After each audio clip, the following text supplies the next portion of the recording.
Good evening, everybody. Welcome to introduction is welcome to Joe Costello, lead Admiral Nurse at the Dementia Advice Centre in Newcastle. Sorry, I'm a bit late. A few technical difficulties at the beginning, but we've got there. I want to welcome you all to World Alzheimer's Day, and today it's now the evening. For people maybe across the world might be just starting out on World Alzheimer's Day. As I say, my name is Joe Costello. I'm the lead Admiral Nurse with the charity Dementia Matters here in Newcastle. We're based in Newcastle upon Tyne in the UK, north of England. I'm an Admiral Nurse with the charity, been in post for 3.5 years. I'm here this evening. I've been privileged to do a question and answer session on dementia.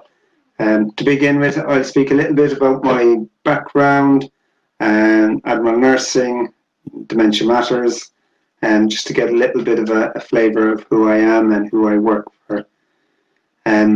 As I said, my name is Joe Costello. I'm an Admiral Nurse. Background is a psychiatric nurse by background. I've worked the last 17 years practicing as a registered mental health nurse. My background has been very much in mental health of older people, working in memory services, case management, care coordination. So over the last 3.5 years, I took this fantastic job as a lead Admiral Nurse with the charity Dementia Matters. Admiral Nurses are dementia specialist nurses providing support to carers and families affected and living with dementia. Admiral Nurses are part of the wider charity Dementia UK, who provide dementia specialist support to families through their Admiral Nurse service. So Admiral Nurses are in post across the country, up and down the country, in various guises, in charities, in NHS trusts, in local authorities, hospices, and community enterprises and charities. And 4 years ago, Dementia UK and Dementia Matters collaborated together to put in place the Admiral Nurse, first Admiral Nurse in Newcastle. So it's been a fantastic partnership for the past 3.5 years. Dementia Matters is a charity supporting people living with dementia and their families and carers for the last 27 years in Newcastle. Again, it's dementia specialist support. So the Admiral Nurse fits the model of care at Dementia Matters absolutely brilliantly, focusing on providing that dementia special support that families need. In the 3.5 years I've been in post, it's been a fantastic journey with Dementia Matters and Dementia UK. And in our charity, we have residential day services, home support, and fantastic team. And over the last 3 years, we've developed dementia special support in the community with the creation of the Dementia Advice Centre over the last couple of years, which I've had the privilege to lead clinically, working with the team dedicated to providing different levels of post-diagnostic support in the community to people affected by dementia, looking for advice on dementia, providing information and the support people need through their experience of living with dementia. It's been an exciting journey in the Dementia Advice Centre. We've had over 2,000 contacts with the service in just under 2 years.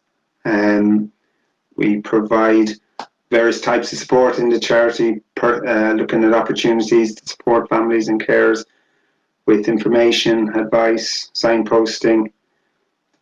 My own role, I get the opportunity to work very closely with families, working with through case management, care coordination.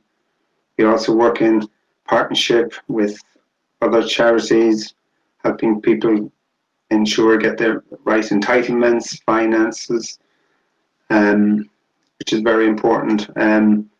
Support to people through their experience of living with dementia.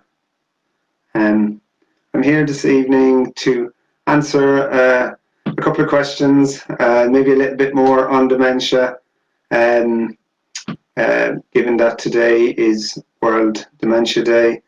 So it was an opportunity to kind of share some of my knowledge, some of my experiences, and hopefully answer the questions people have brought today in relation to dementia and the impact it may have on people's lives. First question today, it's come from Sam in Washington.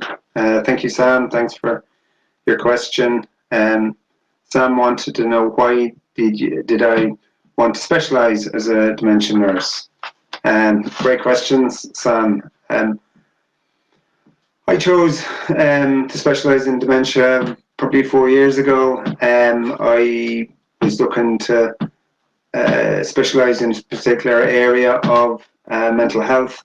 I had worked extensively in older persons, as I've mentioned, using skills, knowledge and experience working with older people. And predominantly my work was in dementia services, working across memory pathways, diagnosis, post-diagnostic care, case management, care coordination for older people living in the community. And my predominant caseload featured people living with dementia. I enjoyed the aspect of supporting their families get the appropriate levels of care, collaborating with a range of organizations. One thing about dementia, it affects people function, and as a result people need different types of care and support to maintain their independence in the community, for carers and families to feel supported. So I think I chose to specialize in dementia to use my skills and knowledge with people to become more specialist in one particular area, together with the Admiral nursing role, which specializes in dementia, providing that clinical support to carers and families. It fitted very well with my background and my desire to continue to support and continue to work with people with dementia and supporting their families and carers through the journey. During that time as well, over the last 4 years, I've completed an MSc in dementia studies, which again helps me develop more skills and knowledge in a particular area, working as a dementia specialist nurse in my role as Admiral Nurse.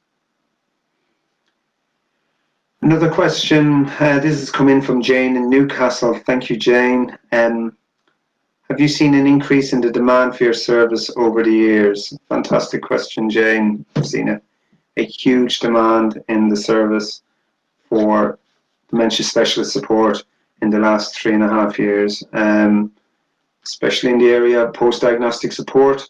A couple of factors there might be contributing to it.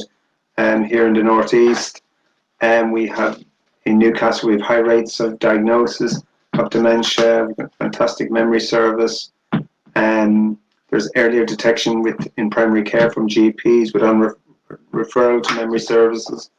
So what we're seeing is more and more people diagnosed with the condition, hence the need for more specialist support. Since coming in post as well, and through collaboration and partnerships and the development of the Dementia Advice Centre, my own role, Admiral Nurse, has become quite popular in the city. It's known across various parts of the city and county, for families and professionals seeking dementia specialist support. There is an increasing demand on families seeking support, knowledge and information out there following diagnosis. Carers and families are often more informed now about dementia, wanting more specialist support, looking for opportunities of care, opportunities of information on the condition. So we can clearly see there's a demand for knowledge, for information, for support, through the increase really in the prevalence of dementia, not just in the northeast, across the country and worldwide. Next question has come in from Pam in County Durham. Hello, Pam. Thank you for your question. Pam has asked, how has COVID affected your work with your patients? Oh, fantastic question. It's been a real challenge over the last 6 months in relation to the way I work. My work often would have involved face-to-face communication, sitting with families and carers in their own homes. Sadly, from the onset of COVID-19 in March, late February, March, I have been working from home since mid-March, providing more telephone support to my case management within our Dementia Advice Centre. It's been, families been very appreciated that there's someone at the end of the phone as a person with knowledge, experience, knowing what they're going through. It's been a bit more difficult for the cases and families the new cases I have picked up since March and April through to September, not being able to see me, or me not knowing their home or environment. That's been a bit more of a challenge, but through communication and collaboration with various agencies and continuing to support this group of people at home, to be at home and to get the care they need in both managing to live with dementia, but also with the impact of COVID in their lives. COVID definitely has seen an increase in the intensity in my work, and carers are finding it more challenging, and have found it challenging throughout the transition and managing COVID, from not being able to, having to isolate and stay within their own homes, not being able to see their family, not to have the care that they were used to having, for example, not being able to attend day services up to recently, or maybe not being able to see the professionals, health and social care professionals involved. It's been a real challenge for families. So I definitely see an intensity in at times the carers, the stress, the pressure they're experiencing in their caring role. And equally for people with dementia, it's been difficult not seeing their family, not finding it difficult to understand the social distancing, the various demands and challenges that are placed upon us with the impact of living with COVID-19. So yes, Pam, it's definitely affected my work, but positively I've been able to reach out to my caseload, still providing timely access on the phone, responsive to their needs, collaborating with professionals, with their families, working closely with various health and social care professionals in continuing to support people to remain at home, or supporting people that are transitioning from home to hospital or home to care home, and still being able to provide the level of support that people need, and providing the advice and specialist support to them in coping. And to be fair, carers and families are working so hard, have coped so well, continue to cope so well through a huge challenge. in coping with the impact of COVID. Living with dementia is complex enough as the condition progresses. Living with dementia and manage the impact of COVID-19 is a further challenge. But carers and families, they're resilient. They work very hard at supporting the people to be at the person they love and care for to be at home. It's quite difficult really for carers manage at times, but they are an extremely resilient and they have immense strength and determination to keep going.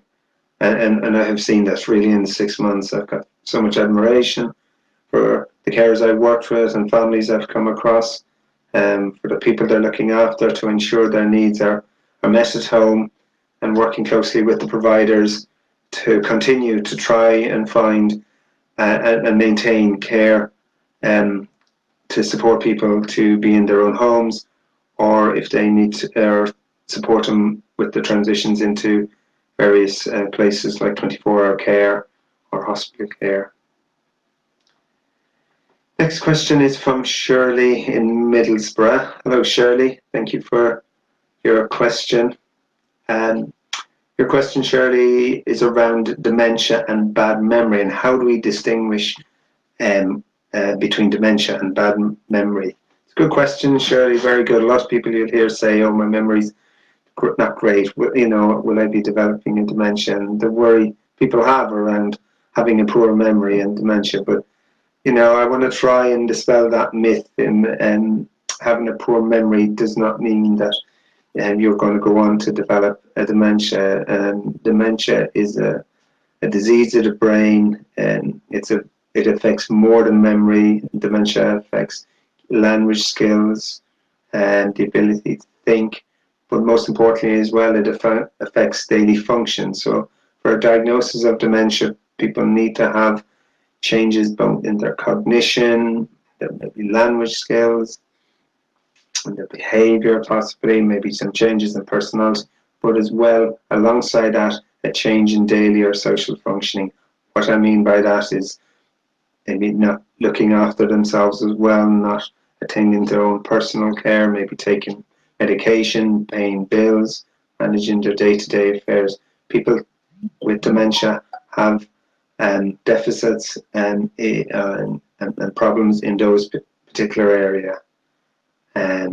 So it's very, very important to differentiate what is a poor memory, and people can have poor memories and it may not affect their day-to-day functioning. They just their memory for remembering names possibly could be difficult, or places. But dementia is more than that. It's a progressive condition that is affecting both a person's cognitive abilities, communication, but also a change in their day-to-day functioning. And as well, for a diagnosis of dementia, we need to have a history from a family member to help us understand what changes other people see in the person that is experienced both cognitive and what we call functional change, changing in your daily living. Thanks, Shirley. Next question, again, a fantastic question from Anne in Northumberland, just up the road from us here. So Anne's question was, what is the most difficult part of a diagnosis for people to come to terms with? It's a good question, very good question, and it's a very hard question to answer on a global, on a wide spectrum. I think for people, most difficult part of a diagnosis, for people, it can be straight away from understanding the diagnosis and understanding straight away adjusting to the changes with the diagnosis. For people, it might be the stigma attached, and that can be right from the point of diagnosis. For other people, it may not be straight away. It may be as the condition progresses, often a change in symptoms with the condition. People might struggle or find that the person is changing and how people adapt to that change and understand that change. Other parts of the diagnosis for people may be the difficulty in accessing services. So, for people at times it can be finding the right support. Might be a challenge in living with dementia. Finding the right type of care for the person. Help them to understand what different types of care are out there. So I think it's, a diagnosis can be very difficult for different people at different trajectories in the condition, at different transitions. For some people, maybe coming out of hospital, seeing as change in the person and adapting to that change is difficult. And as well as when people progress into dementia and move towards more advanced dementia, people struggling with more maybe behavioral changes, people head towards needing more and more care and practical support. I think it can be really difficult really for people to help, adjust for carers needing to support people with their personal care, for example. That can be a real challenge. So a diagnosis of dementia can really test people, emotionally and physically and mentally and socially. For people it might be not being able to go out and see their friends, not wanting to talk about the condition. It can be a real challenge for carers and families, and seeing the person decline and maybe not want to share that with family even, and with people locally. So a diagnosis of dementia, people can struggle to adjust at any point in it, and probably that is there goes the need for, at that time, the need for some specialist support to help people to adjust, talk about, communicate their fears, their hopes, their desires, their wishes, their preferences around supporting the person with dementia. So it's a fantastic question, and I think it's a very personalised question, helping people to adjust, to come to terms with living with dementia, and where a specialist like an Admiral Nurse or a Dementia Advice Centre team member helping people connect with the part that they feel they most need the help with in adjusting and accepting dementia into their lives is crucial, really, down to a very individualized and personalized approach it needs to be taken with that person. Thanks, Anne. Next question has come from, again, a Northumbrian, Sarah in Northumberland. How do you support partners and spouses as opposed to the person with the diagnosis? Very good question, Sarah. How do we support partners and spouses as opposed to the person? So again, this is really central to the work of the Admiral Nurse, working very closely, providing that dementia specialist support with families and carers. We work predominantly with carers and spouses, working around the condition. Often it is about understanding dementia and the impact it may have on their lives as potential carers, if the family see themselves as carers.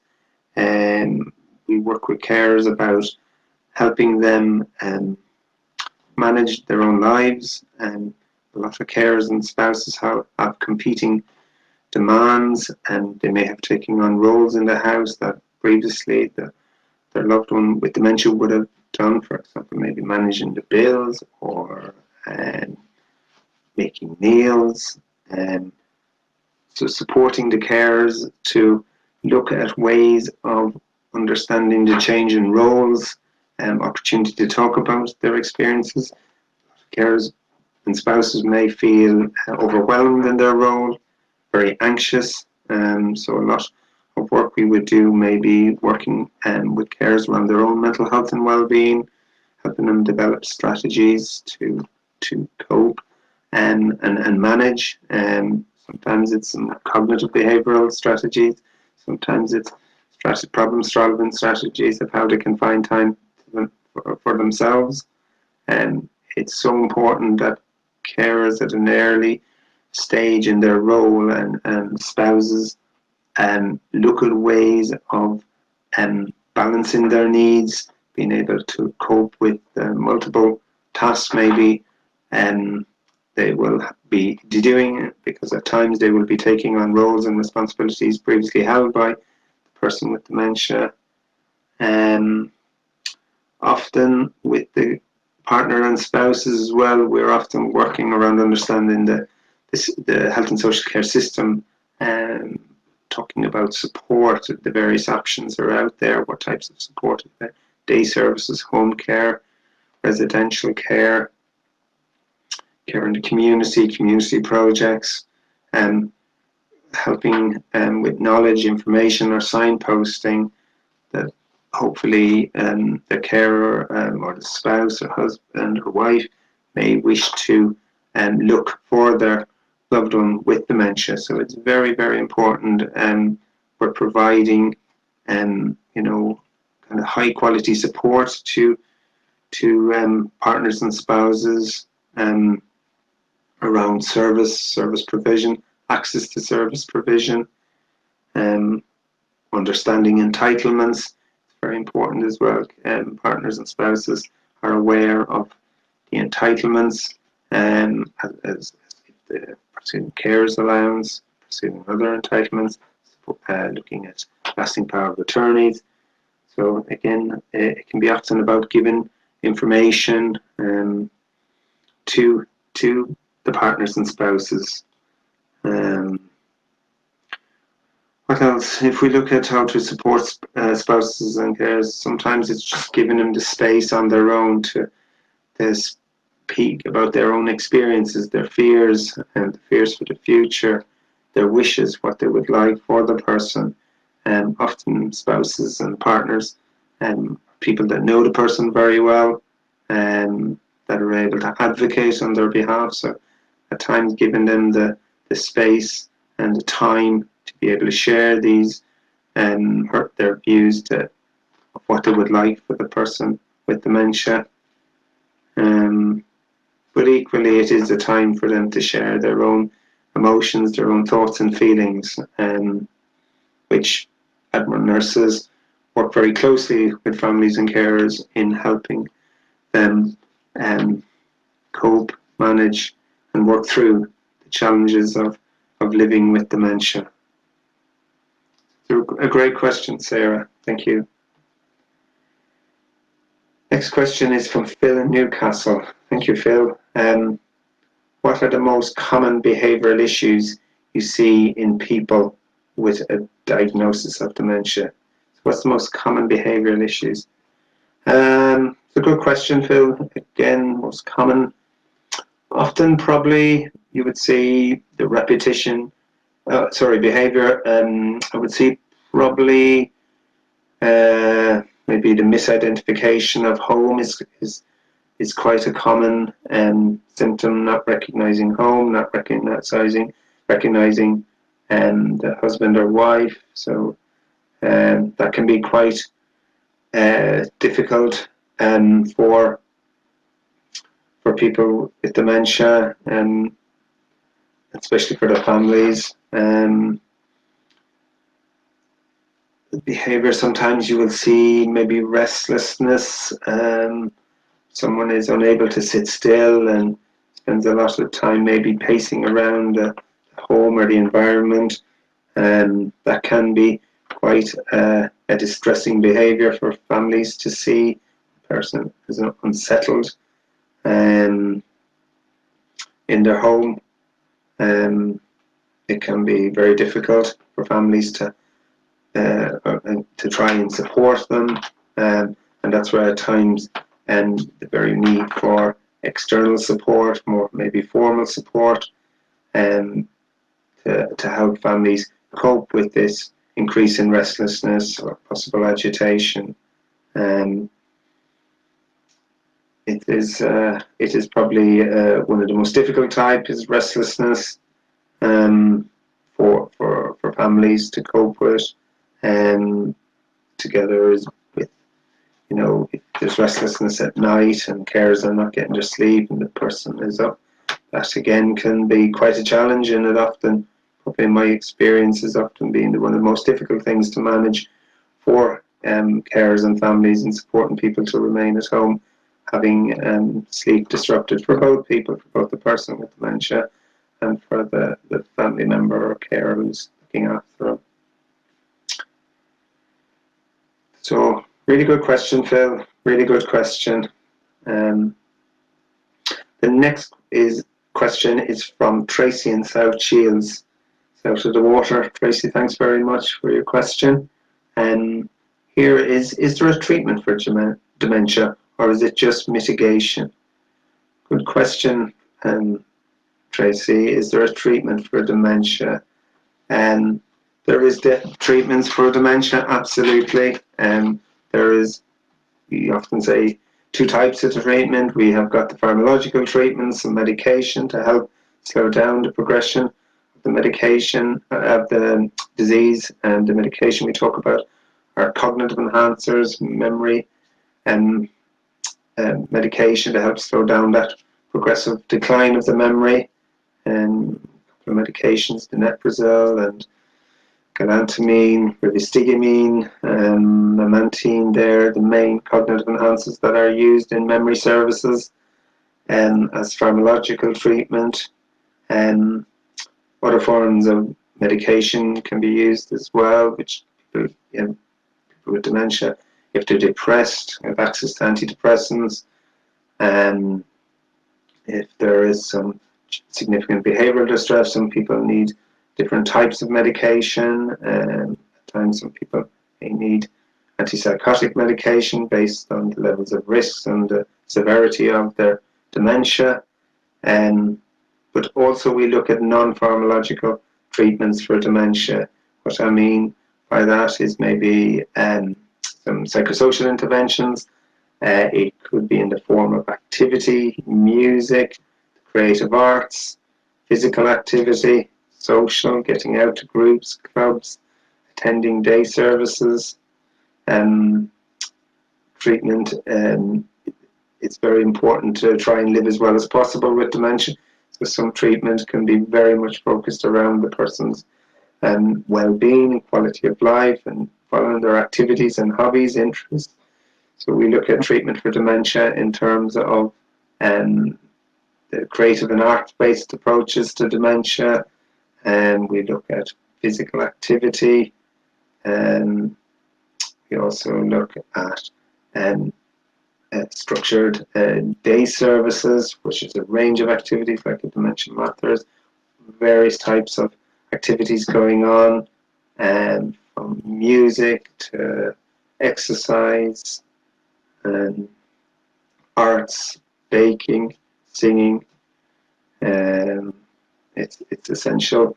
Really, we look at different forms of treatment for dementia, and to constantly again tailor a treatment or an intervention around the person is crucial. Understanding people's, when it comes to medication, understanding their medical history is very important.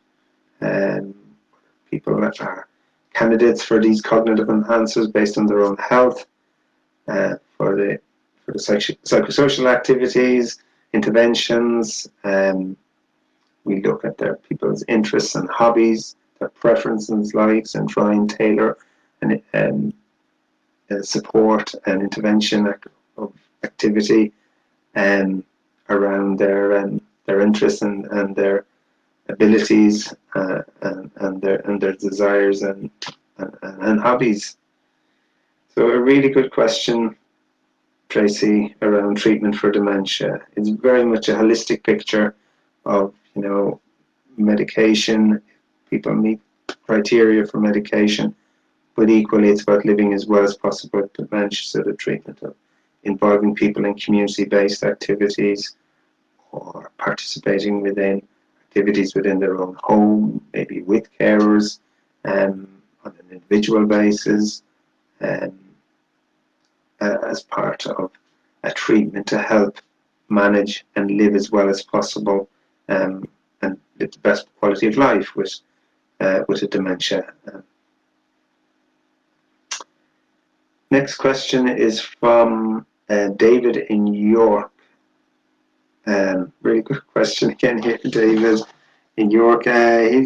He asks, is dementia preventable? Is dementia preventable? Oh, a very difficult question to ask. Is it preventable? I think age is the biggest risk factor of developing a dementia. So sadly, we're all going to age at some point, unless we have some magic water somewhere or some magic place we can go to that prevents aging. Aging is part of life, but age is the biggest risk factor for developing a risk of developing dementia. And we can lower our risk factors around developing problems that might be linked to dementia, so like cardiovascular disease, diabetes, all of these are potential risk factors to developing inactivity, reducing our alcohol, smoking. All of these factors can contribute to and help towards reducing risk of dementia. However, at this moment, we do not know what the cause of dementia is, so it's very hard to kind of pinpoint one particular area to help us. But it's more, to me, it's about healthy lifestyle, promoting healthy lifestyle, exercise, moderation, diet, smoking, reducing our smoking, stop, where possible to stop, alcohol, trying to get a healthier lifestyle, and doing our best as much as possible to live a life that will help reduce some of the risks that are out there regarding our own health. So it's difficult to prevent dementia. Over the years, I've seen people extremely fit and healthy that have led full and active lives and looked after their own well-being, and sadly they have gone on to develop a dementia.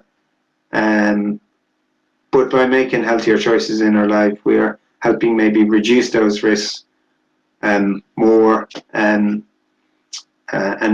giving us every opportunity to live a full life in the absence of a condition, a progressive condition like dementia. Thank you. Let's just see if there's any more questions in.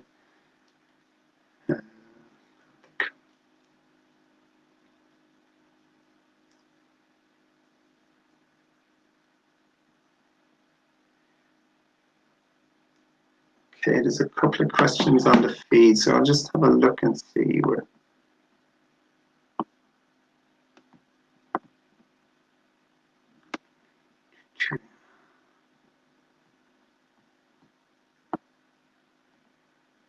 Christine Turner was in the middle. Hi, Jim. Hi, all saying hello. Lovely. This is a really good question in from Lindy in Newcastle. And really good question here. She's asked me, Joe, can you tell us how you found people being affected by the lockdown and what is available to help these during the unpredictable times? A really good question, Lindy, in Newcastle. How you have found, can you tell us how you have found people have been affected?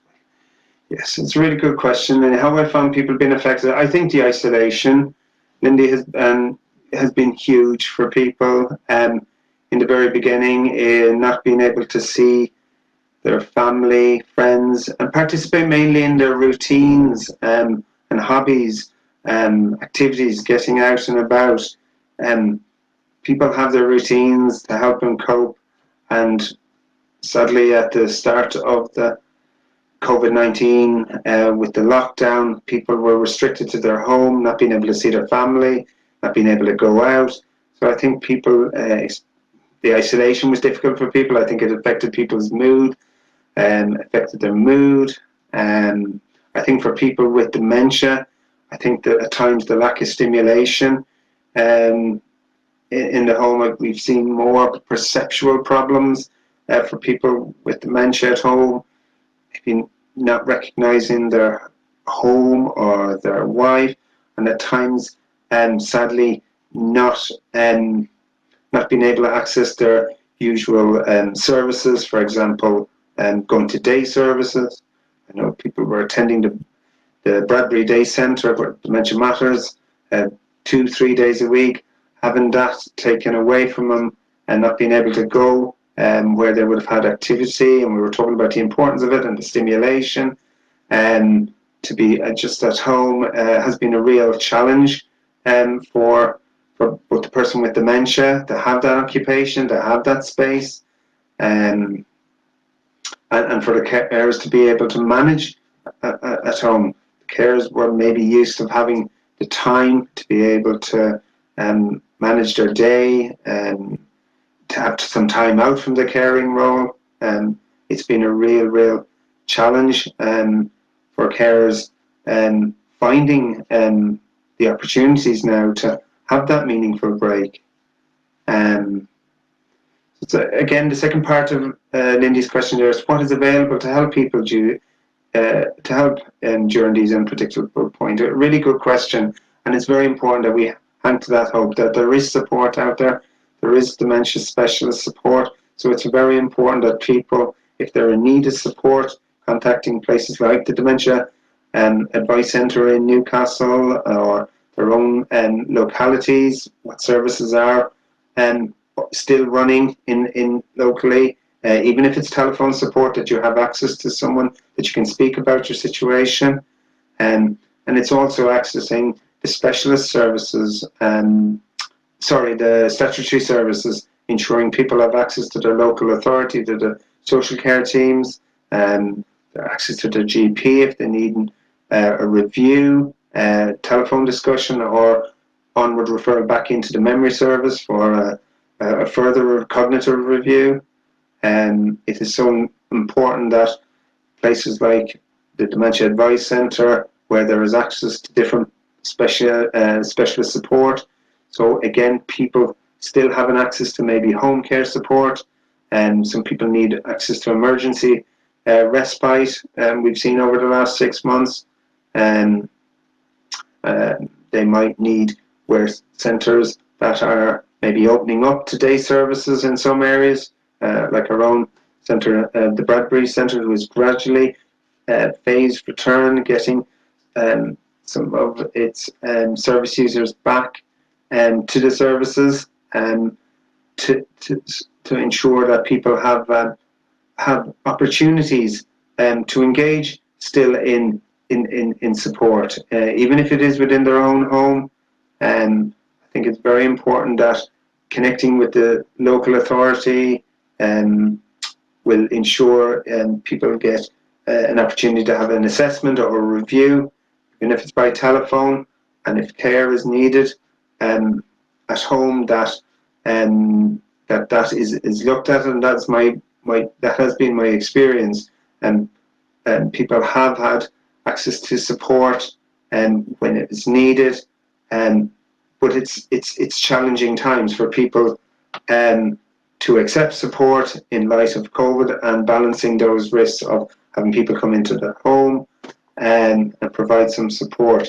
But ultimately, as well, it's about being able to reach out to people reach out to carers and families, to be at the end of the phone, and to support them through their experiences, to be able to talk to them about activities that maybe they can do in the home, various ways of maybe managing some of the challenges, some of the difficult behaviours that are happening in response to COVID. So it's a really, really good question, Lindy, and that just the most important thing, that there is support out there to access it through your local authority or through the dementia specialist services in your area, like in Newcastle, Dementia Advice Centre, Bradbury Centre, talking to people about what is happening and not feeling isolated and not feeling alone with both managing dementia and COVID-19.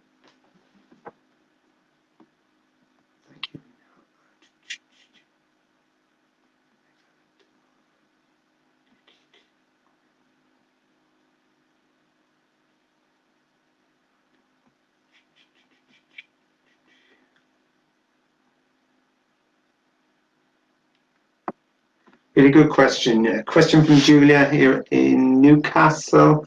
Hi, Julia. Is Dementia Matters thinking of running Zoom social sessions, thinking in terms of singing, chair-raised exercise, or chatting?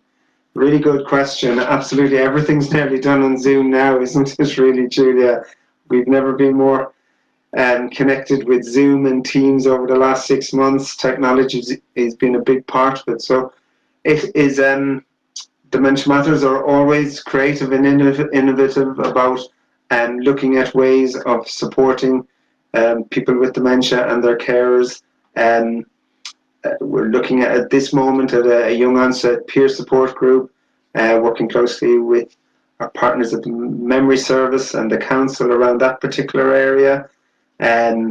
So in relation to Zoom social sessions, absolutely was something we'd be discussing within the charity in terms of especially reaching out to the number of people we have. We've been very much focused on maintaining our existing services, home support and day service, our residential, and working very hard to get the day service back up and running in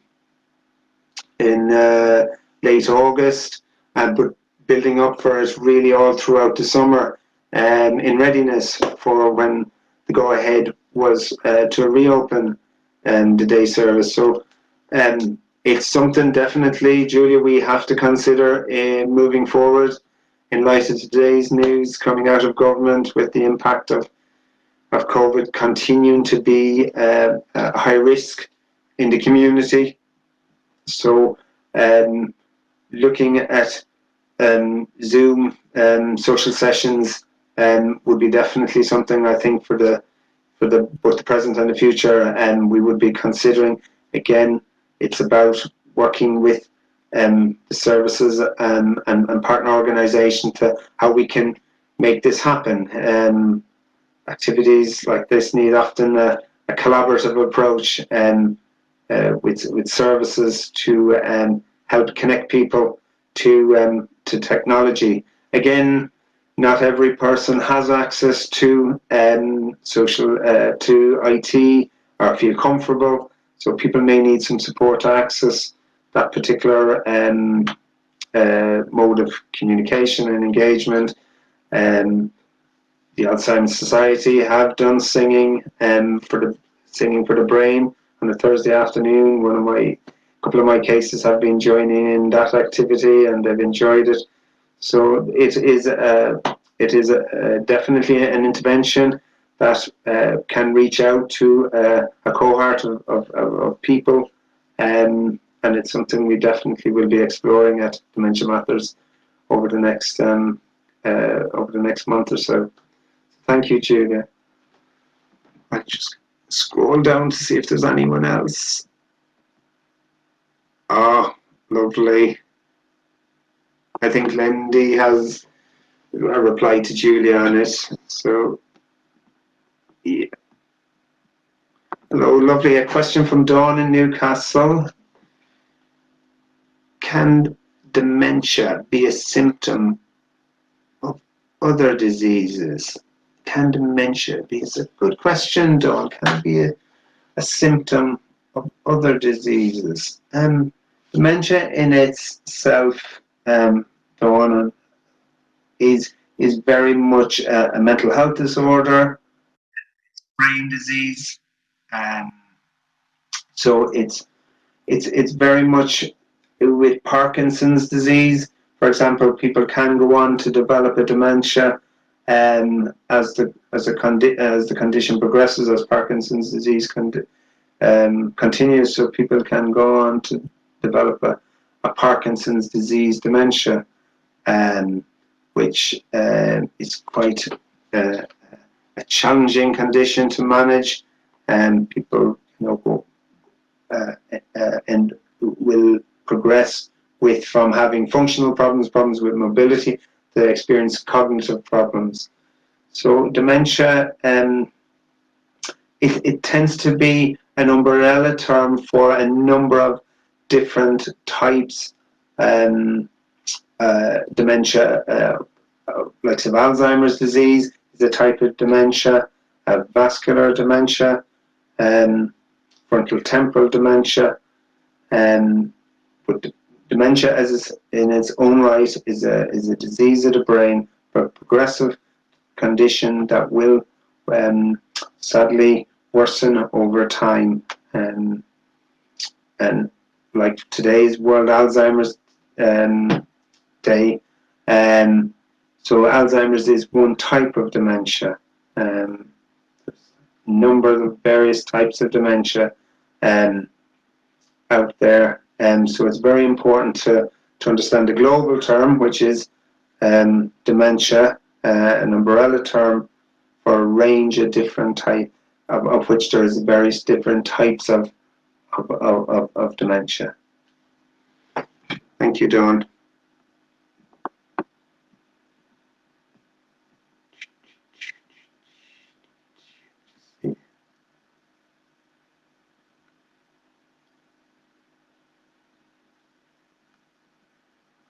Do we have any more questions tonight?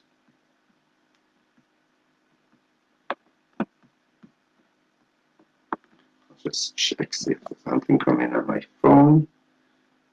This is often popular.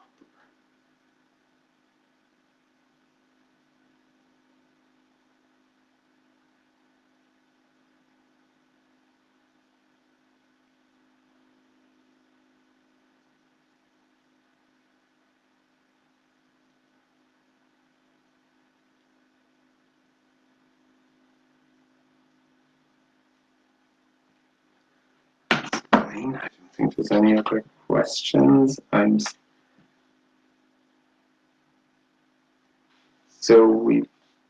else. Thank you, Hannah. Thank you for lovely comments. Lots of people putting some nice comments on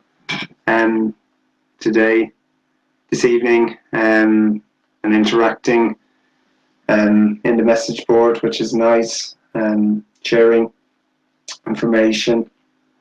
I'm very lucky. I work with a very experienced team. I don't do it all on my own, far from it. I work with a team of people at Dementia Matters to make it happen, to provide the dementia specialist support out there in the community. It is more than an Admiral Nurse. It's a whole team of people in various departments: our home care, our respite, residential support, our SMT, our CEO, Fraser, with the vision for the Dementia Advice Centre. We try and encourage and work in partnerships as much as possible with people to share our desire to provide. What I feel is very important area is early intervention. It's very important that we provide early support to people on their journey. Like the question, I think it was, what is the most difficult part of a diagnosis for people to come to terms with? My feelings when people get early support in their journey of living with dementia, the adjustment, the acceptance can be easier through having that support alongside you along the way to help answer the questions and to share some of the fears, the hopes, the desires. It's so important that there's early support offered to people. Like the question there about has there been an increase in demand for the service? Absolutely, there's a huge demand for this service, but it's important that people access it early in their experience, even just knowing that there is a dementia specialist area in your locality, a hub of support. We're very fortunate to have Dementia Advice Centre. Our Tyneside have a fantastic team as well, through Age UK, Dementia Connections, Admiral Nurses there, County Durham has a hospice, Admiral Nurse in there, Lisa. So it's very important, people in your locality finding out what support is available and to access it early, to talk about it, to maybe register, maybe attend one of their groups. It's very, very important. People are looking at that support earlier where possible. And I know it's hard. People at times don't want to access it. They may just want to try and manage this on their own, or maybe it takes some time. But even if it's taken time, just knowing that there is a place in your locality that you can go for support, or you can pick up the phone. Again, if you're never sure, it's always contacting your local authority, your mental health provider, or looking nationally at through the Dementia UK. It's got a national helpline. People being able to contact the helpline, which is staffed by Admiral Nurses, similar to myself, very experienced nurses, will provide people with the support, information they need, and find that service in that locality for them to be able to connect with.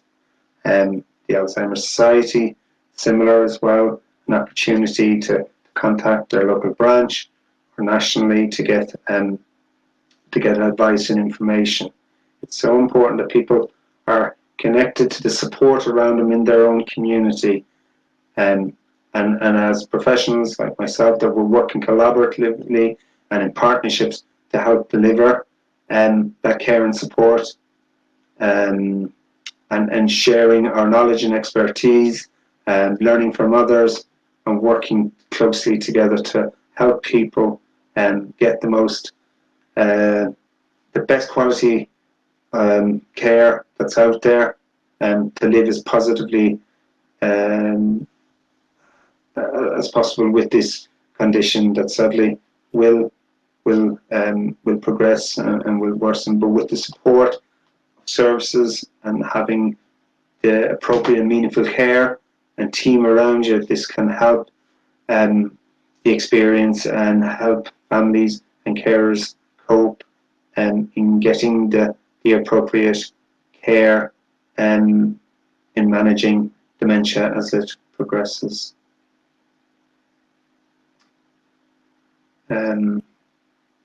I just would like to say thank you very much again to Dementia Matters for giving me the opportunity for this Q&A tonight, question and answers. Thanks to Greg behind the scenes, Greg Robinson, our fundraiser and our tech guru who's helped put this together for me. Thank you to the team at Dementia Matters for their constant support and for the services that we have worked with out in the community for supporting our dementia specialist support, our Dementia Advice Centre.